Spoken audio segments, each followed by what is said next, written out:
Buenos días, mi nombre es Miriam Valenzuela, soy ingeniera agrónomo y fitopatóloga y especializada en las bacterias fitopatógenas. Hoy día les quiero hablar un poco sobre nuestras investigaciones que hemos realizado durante varios años en la enfermedad del cancro bacteriano del tomate, ¿ya? Que es causada por la bacteria Clavibacter michiganensis, subespecie michiganensis. En video anterior hicimos como un resumen de todas las características principales de las bacterias fitopatógenas y los síntomas, el ciclo, cuáles son las condiciones favorables, pero ahora nos vamos a mostrar cosas más específicas y que nosotros hemos desarrollado en nuestro laboratorio. Entonces, nosotros hemos estado estudiando desde varios años ya con el objetivo de hacer una caracterización de cepas de diferentes orígenes dentro de Chile, de este patógeno que es Clavibacter michiganensis, subespecie michiganensis, y que, como les decía, es el agente causal de esta enfermedad que es bastante grave en tomate, que se llama el cancro bacteriano. Entonces, lo que les voy a mostrar hoy día está enfocado en dos áreas principales, que es una primera parte en que nosotros hicimos una recolección de cepas, o sea, aislamos la bacteria en diferentes regiones de Chile, donde se cultiva el tomate. Hicimos una identificación para asegurarnos de que era esta especie, y era el agente causal de la sintomatología, y también queríamos hacer un análisis de la diversidad de las cepas, o sea, si es que había distintos tipos de cepa en las distintas regiones, o era más o menos parejo y con más o menos las mismas características. Y además, una segunda parte que hicimos es evaluar la sensibilidad de estas cepas a los diferentes antibióticos que son utilizados en el control de este patógeno. Entonces, vamos a la primera parte entonces de la recolección, identificación y diversidad de las cepas. Bueno, lo primero que hicimos es que fuimos a tomar muestras en diferentes regiones, ¿ya? Y también tuvimos la posibilidad de contar con un banco de cepas del Laboratorio de Fitopatología de la Pontificia Universidad Católica de Valparaíso, que también ellos tenían de varios años, desde el año 1996, habían aislado esta bacteria en diferentes localidades de diferentes regiones. Entonces, bueno, luego desde que empezamos en el año 2015 a ir a diferentes huertos de tomate, hasta el año 2017, ya obtuvimos un total de 25 cepas. ¿Ya? Bueno, aquí podemos ver que, por ejemplo, fuimos a la región de Arica y Parinacota, que ya se había hecho un reporte de que ya había aparecido Clavibacter, pero nosotros no tuvimos mucha suerte porque fuimos 2 años y no encontramos cepas, por lo menos esos años no se presentó, donde nosotros tomamos muestra no estuvo presente. La mayoría de las cepas que nosotros contamos son de la región de Valparaíso, ya porque justamente el laboratorio de la Universidad de la PUCB está localizado en esta región, y además nosotros también. Entonces, la mayor cantidad de cepas son de esta zona, pero de distintas localidades y de distintos años, ¿ya? Entre 1996 hasta el 2013. También fuimos a la región metropolitana, específicamente a Melipilla. También durante 2 años tomamos muestra y no detectamos la presencia de Clavibacter. Sí la detectamos en la región de O'Higgins, específicamente en la localidad de Vichidegua, que fuimos el año 2015 y tomamos muestra y logramos aislar 4 cepas. Y por último tenemos una de la región del Maule, que esta era parte de la colección de la PUCB. Entonces, totalizaban 25 cepas de distintos años, desde 1996 hasta el 2015, y de distintas localidades y distintas regiones. Entonces, bueno, lo primero que hicimos fue identificarlo como Clavibacter michiganensis, subespecie michiganensis, y para eso se realiza una serie de análisis, ya análisis bioquímicos, análisis genéticos, análisis moleculares. Ya, bueno, lo más básico es hacer primero la reacción de Gram, porque esta es una bacteria de Gram positiva, ya, que la mayoría de las bacterias fitopatógenas son Gram negativas. Entonces ya al saber que es Gram positiva, y también por características de color y de la forma de la colonia, nos acercamos bastante ya a un diagnóstico. Pero para estar más seguro hay esta técnica del PCR que se usa en diagnóstico con partidores específicos para esta especie. También se amplificó un gen que se utiliza para la identificación de bacterias, que es el 16S del RNA ribosomal. Se hace también un PCR para amplificar este gen y se secuencia, y eso nos permite también hacer una clasificación por lo menos a nivel de género. También observar las características de las colonias en distintos medios, en medios no selectivos y medios específicos para Clavibacter.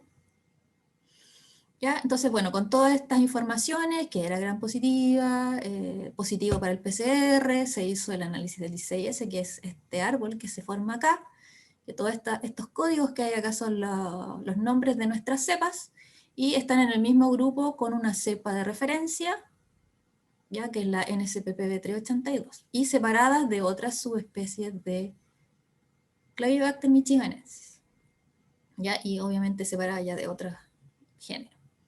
Entonces, como resultado de toda esta parte es que estas 25 cepas que nosotros logramos recolectar, todas ellas fue corroborado que son Clavibacter michiganensis, subespecie michiganensis.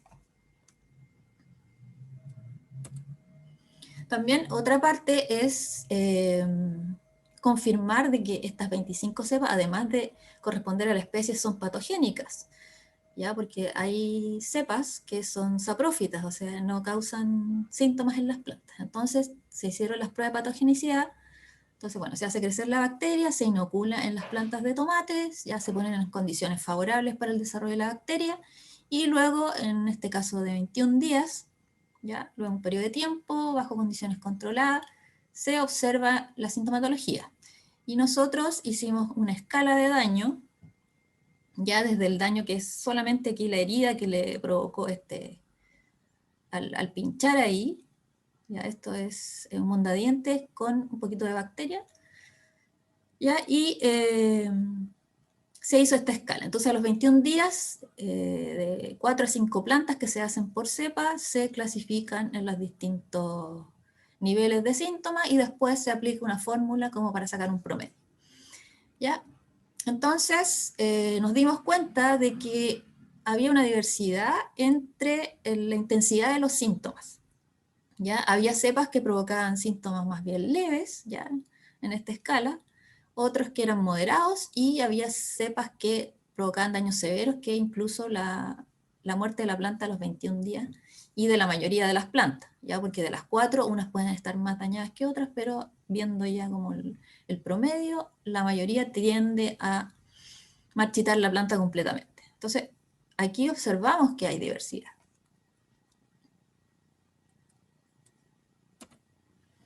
Entonces, siempre tratamos de relacionar la parte biológica, ¿cierto?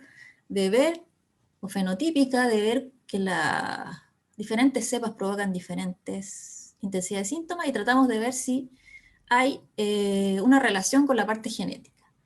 ¿Ya? Entonces, se hizo este análisis, ¿ya? Que consiste en amplificar y secuenciar varios genes, ya no solamente uno como el 16S que observamos en las diapositivas anteriores, sino que varios genes.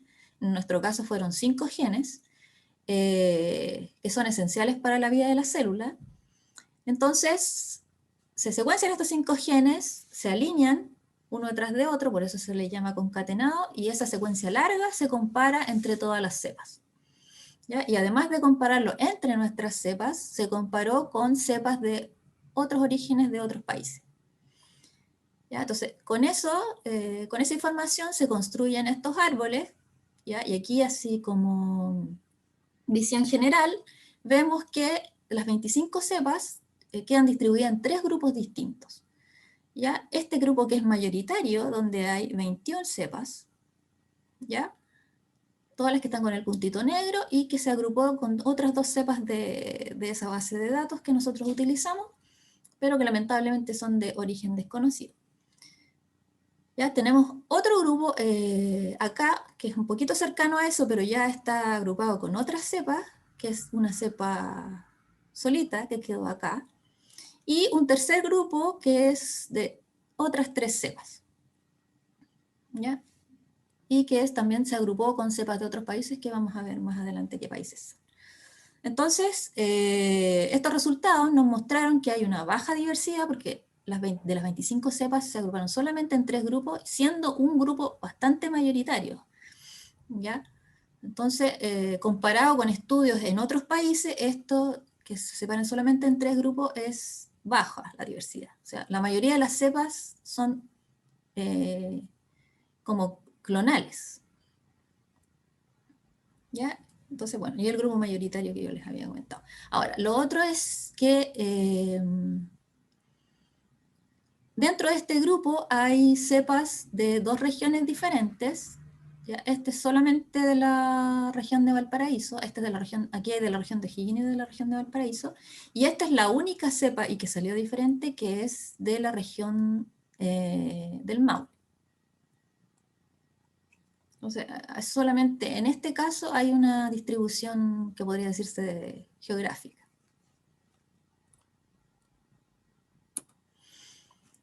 Ahora, para verlo comparado con cómo se relaciona con cepas que son de otros países, se construyó esta otra gráfica que es con la misma información, pero es otra forma de presentar los resultados.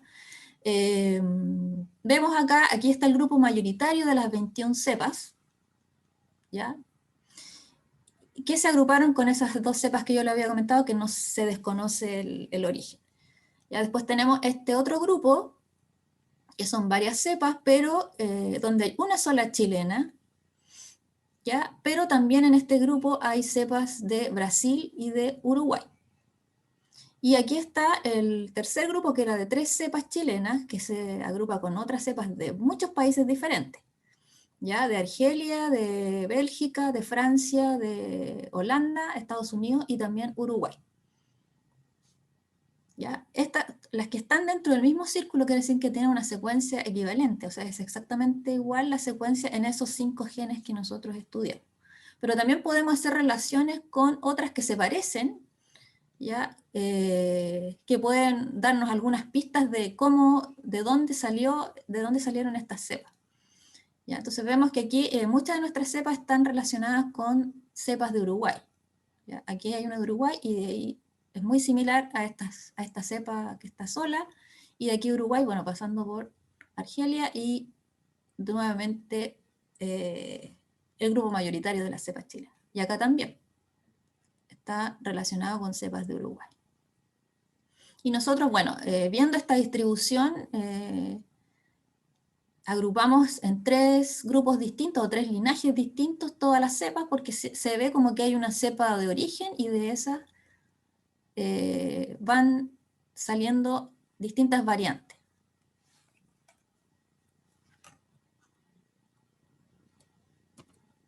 ¿Ya? Entonces, bueno, como conclusión, y fue lo que después se publicó, es que las cepas de Clavibacter michiganensis, subespecie michiganensis, de Chile central, porque corresponden a cepa aislada en la zona central de Chile, tienen baja diversidad genética y el tipo de secuencia que tienen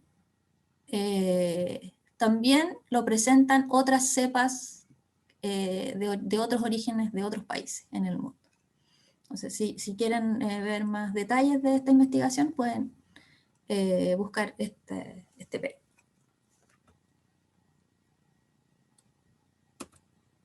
Entonces nos vamos a la segunda parte, que es la evaluación de la sensibilidad a antibióticos. Entonces, esto consiste en que nosotros vamos a determinar a qué concentración es efectiva para eliminar la bacteria. ¿Ya? Entonces, a eso se le llama determinación de la concentración mínima inhibitoria, en este caso de streptomicina. Entonces, nosotros hicimos varias concentraciones, ¿ya? Desde 0 hasta 500 microgramos por ml, que es bastante alto, ¿ya? Utilizando sulfato de streptomicina. Entonces, bueno, se ponen en estas placas con medio de cultivo, al cual se le agregan las distintas concentraciones, y después yo pongo como una gotita de un cultivo líquido de cada una de las cepas, ¿ya? Entonces aquí en el 1 hay una cepa, en el 2 es otra, 3, etcétera, hasta las 25, y también con varias repeticiones.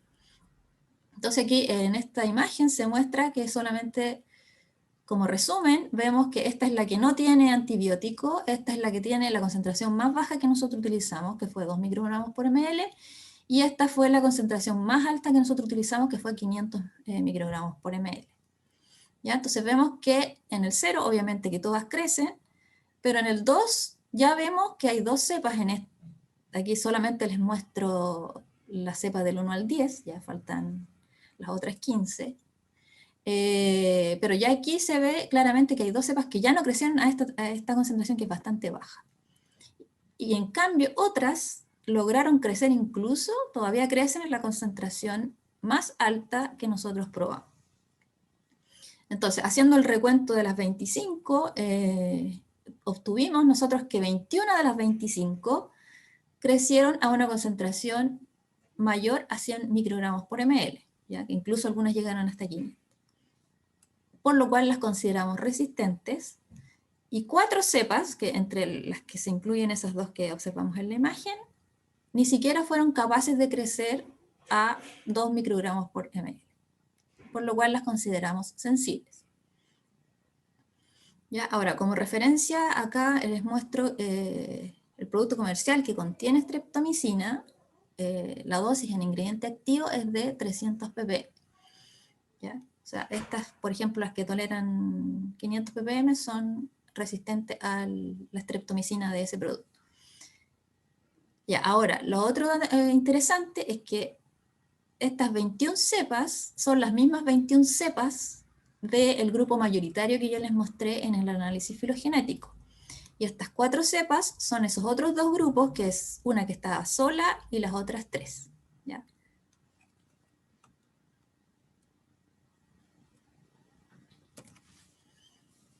Entonces, también queremos relacionar eso que observamos en las placas, ¿ya? De que hay resistencia a la streptomicina, cuál es la causa genética. Entonces, lo que hicimos fue buscar genes que han sido reportados como de resistencia a streptomicina. ¿Ya? Los genes que han sido reportados directamente que inactivan la streptomicina son los genes STRA y STRB. ¿Ya? Entonces nosotros buscamos esos genes en nuestras 25 cepas y encontramos que tienen las 25 el gen STRB. ¿Ya? Por lo tanto, la presencia de ese gen no explica por qué unas son resistentes y por qué las otras son sensibles. Entonces tenemos que buscar otra causa. Entonces, hay otros reportes con referencia al gen RPSL. ¿Ya? El gen RPSL codifica para una proteína que es la proteína S12, que forma parte del ribosoma de la bacteria. ¿Ya? Y justamente en esa proteína es donde se une la streptomicina, ya que la streptomicina, su acción es la inhibición de la síntesis de proteína en el ribosoma. Entonces, se ha reportado en otras especies de que mutaciones justamente en esa zona donde se une la streptomicina con la proteína S12, las mutaciones en el gen, entonces, al hacer un cambio, la streptomicina ya no actúa y la bacteria se hace resistente. Entonces fuimos a buscar la secuencia del gen RPSL en nuestras 25 cepas. ¿Ya? Entonces hicimos el análisis de esas secuencias y nos dimos cuenta justamente que esa era la explicación. O sea, en la ubicación que ya ha sido reportada, aunque hay otras ubicaciones, hay diferentes ubicaciones donde se ha reportado que confieren resistencia, pero una de esas justamente la presenta nuestras cepas que son resistentes, que aquí tenemos un ejemplo, que aquí es la OP3, es una cepa resistente, y la MSF322 es una cepa sensible. ¿Ya? Y esta de arriba, la NSPP382, es la de referencia. Entonces, esta es la secuencia, entre comillas, normal que tiene, y la sensible tiene la misma secuencia de la cepa referencia, y nuestra cepa, que es resistente, cambia, ¿cierto? Cambió una adenina por una guanina, ¿ya? Entonces, al hacer ese cambio, cambia el aminoácido que corresponde aquí, ¿ya? Se cambia una lisina por una arginina, y eso hace que la bacteria sea resistente a la streptomicina. ¿Ya? Aquí vemos la secuencia de los aminoácidos, que está ese cambio de lisina por arginina. Y entonces lo comprobamos en las 25 cepas y vimos que las 21 cepas que son resistentes tienen la mutación y las 4 que son sensibles no tienen la mutación. Entonces la explicación está dada entonces por esta mutación en el gen RPSL. Además, también como hay otros productos, bueno, los productos son mezclas de antibióticos, los productos comerciales. Entonces, dentro de los otros antibióticos que usan está la gentamicina y la oxitetraciclina. Entonces también los probamos y en el caso de estos antibióticos vimos que todas las cepas eran sensibles, ¿ya? Algunas toleraban concentraciones pero muy bajas de ambos antibióticos, ¿ya? Todas entonces sensibles a estos dos antibióticos, gentamicina y oxitetraciclina, y también como dato anexo, las dosis de ingrediente activo que tienen los productos comerciales. En el caso del producto que tiene gentamicina son 120 ppm, o sea, valores mucho más altos de lo que nosotros vimos, y de oxitetraciclina hay un producto que tiene 38 y el otro tiene 360.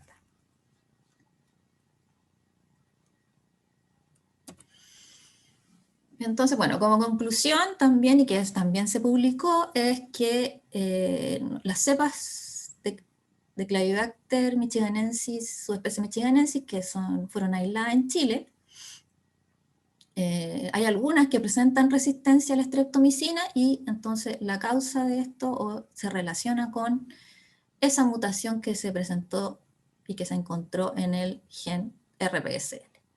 Entonces, también, si quieren saber más de esta investigación, lo pueden buscar en esta publicación.